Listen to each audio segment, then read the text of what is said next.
Tuấn Anh sẽ nối tiếp chương trình qua bài vọng cổ Tiếng chuông thức tỉnh.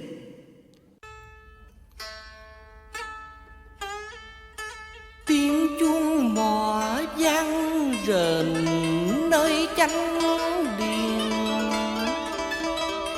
chắp hai tay khấn nguyện chữ Nam Mô. Con là người vừa chợt tỉnh cơn mơ, xin Phật tổ chứng minh giờ sám hối.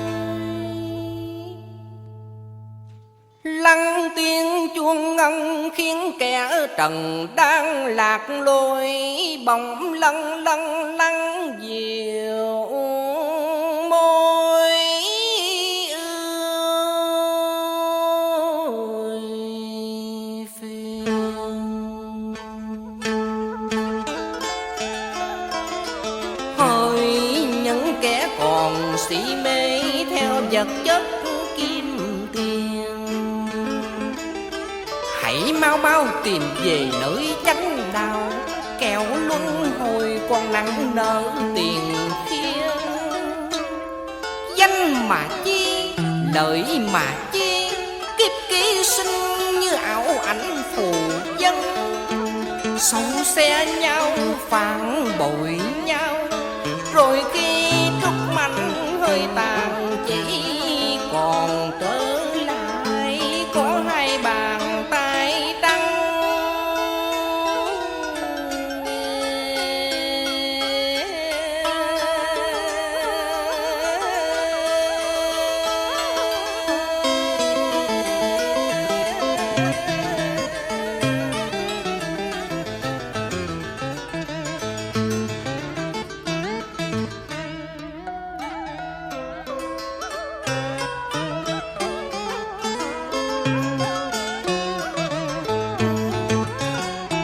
Nhớ lại thuở xuân xanh mãi mê trên đường quảng lộ, thì cuộc đời ta đã trải bao phen giông tố ba đào.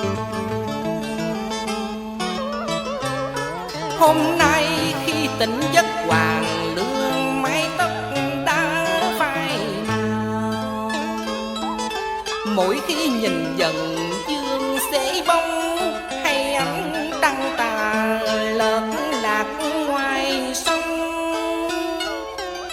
Nhìn qua rụng đầy sân, nhìn mây bay đỉnh ngôi, ta mới hay đã nửa đời sương gió, đâu có còn chi nữa mà mong.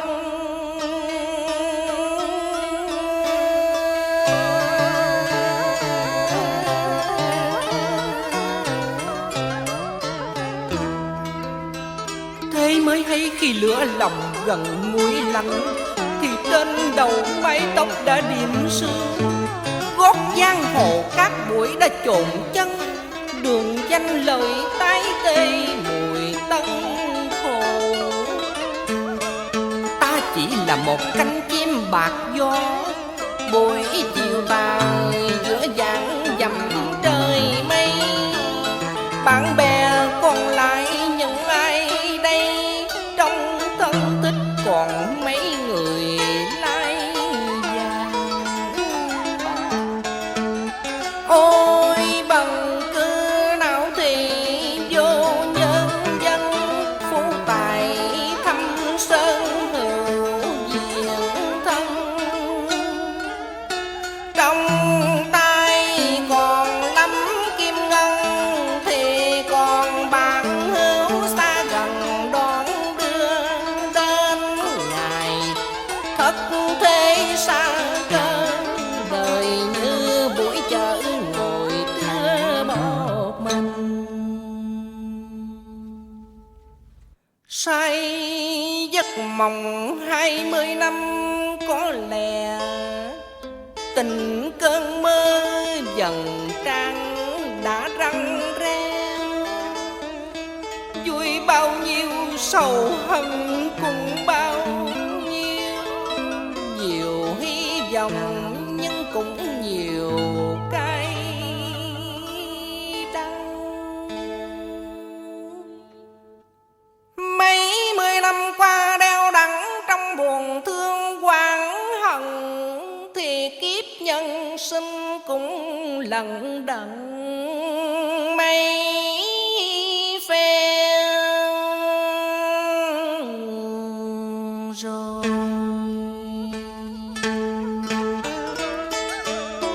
Chiều nay nghe tiếng chuông ngân thêm xúc động bồi hồi, ta lần bước vào nơi Phật tử, chiêm ngưỡng Đức Di Đà đang ngự giữa tòa sen.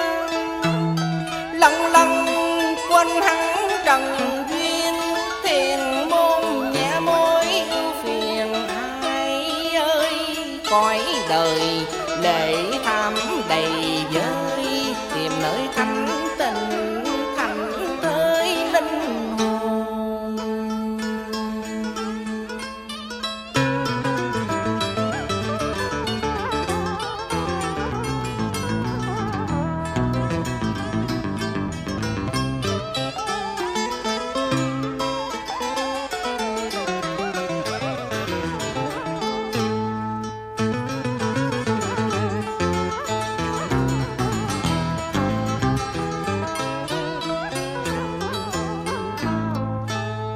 Trên tam bảo khói cầm nhẹ tỏa, lòng con cũng dịu cả căm hờn.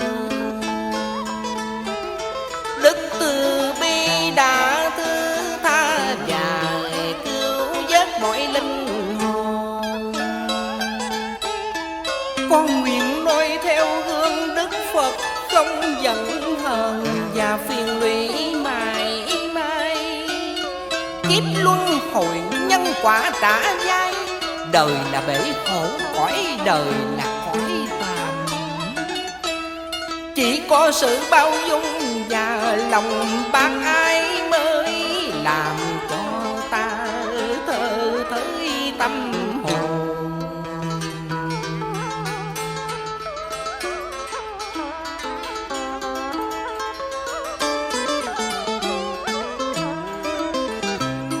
Sương trắng phủ khắp miền Sơn Đình, chốn Phật đài vẫn lanh lành tiếng chuông ngân. Ta cúi đầu lại Đức Phật Chí Tôn, xin phổ độ kẻ trần gian nhiều tội lỗi. Sau những lời sám hối, ta thẫn thờ ra đứng trước cửa tam quan.